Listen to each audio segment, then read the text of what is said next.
guys, another video for Baby Booktube. It's been a little while since I did one before, but I've had two of the little joys to look after part-time and stuff, so I've been a little bit busy with them. But they both love reading. In fact, I often get requests for books. I sit in the playroom with them and all of a sudden little hands pop up and place a book on my lap and a little hopeful face. Please read it again. And yeah, there's just loads of them. So I've kind of got a range of not to be read, book haul since like summertime-ish to, well, pre-Christmas. And I'm probably missing stuff out, but this is one, the James King's Jungle Gym. There we go. It's my friend and my husband's. Comes to his restaurant. And he self-published this book. It's all about the adventures of this ice hockey star, Jungle Jim.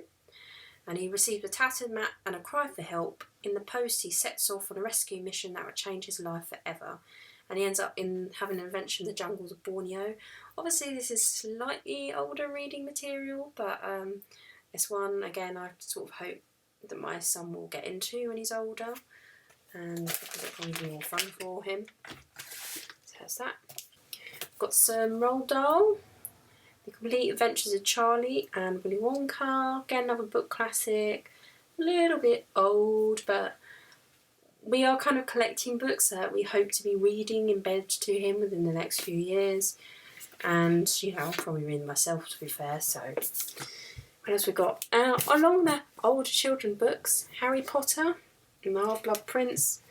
Randomly selected because it was in the charity shop, and I will eventually collect the whole lot. Chronicles of Narnia. Now look at this, look at this. I was at the doctor's surgery. I think, I'll just go over their little charity bookshelves. The Chronicles of Narnia in a pretty case. Look, they've hardly been touched. 20p. 20p. Why would I buy them new?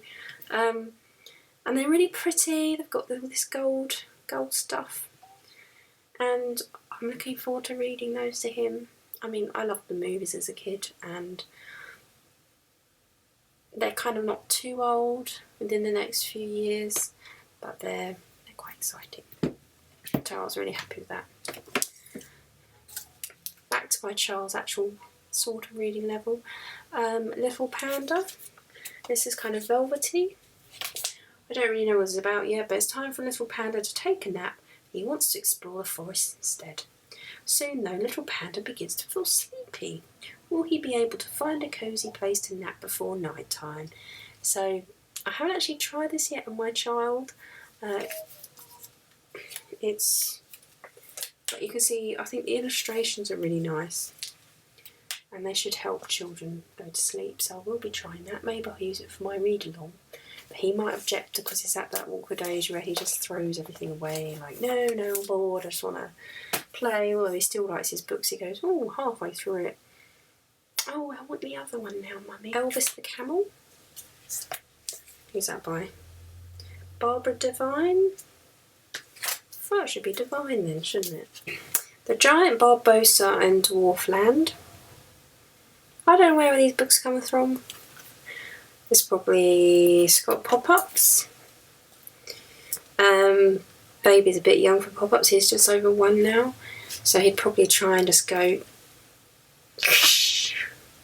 But she looks really sweet. And I kind of like fairy tale type books, so that should be quite nice.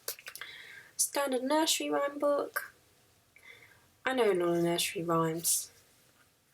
But sometimes it's good just to remind yourself of them. I remember some nursery rhyme books I had as a little child. I learned some songs out of them. I learned the Raggle Taggle Gypsies out of one of the nursery rhyme books I had.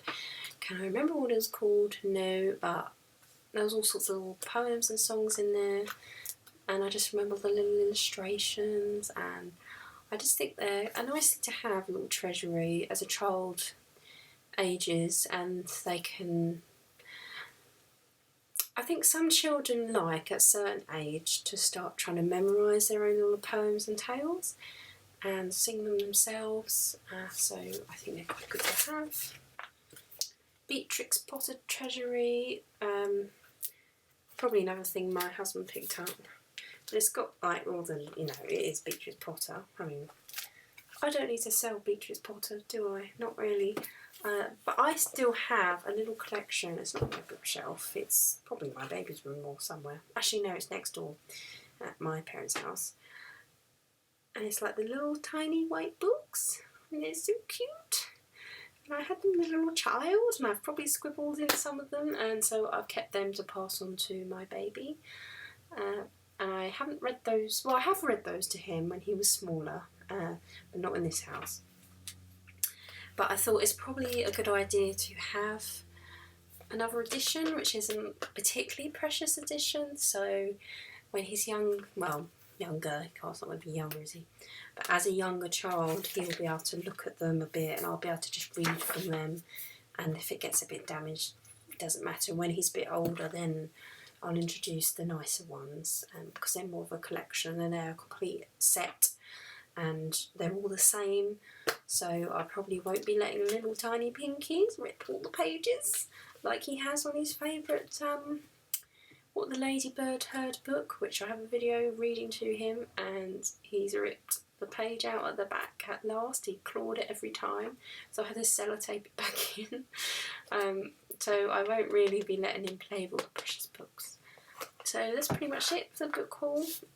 There have been other books. I mean, it was his birthday in November, so he got quite a lot of counting books and stuff which he loves, and also we had like the year checkup thing where the health visitor comes and the book trusts give you a couple of little books, and one's called Wind, and he loves that because I make all the wind noises, and I've had to read that to him about 100 times, and there's only so much you can pretend to be windy.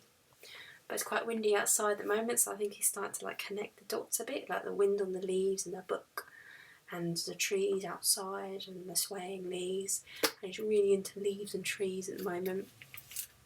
So that's quite a nice way to connect books to what's going on, as if you've got books that reflect the seasons and holidays. It's quite a good opportunity to help teach children about what they are seeing when they look at stuff. And he's got to the point where he's pointing at things like, what's that, mummy? So I can go, that's like your book. That's like the leaves in your book. The wind blows. And, you know, so that's quite nice. So mixed bag. Older stuff I'm kind of collecting for the future as well as now. And I'll probably get more Christmas. So we better get reading, and I hope to do read along soon. Please comment below if you've got any suggestions or any questions, and remember to subscribe. Thank you.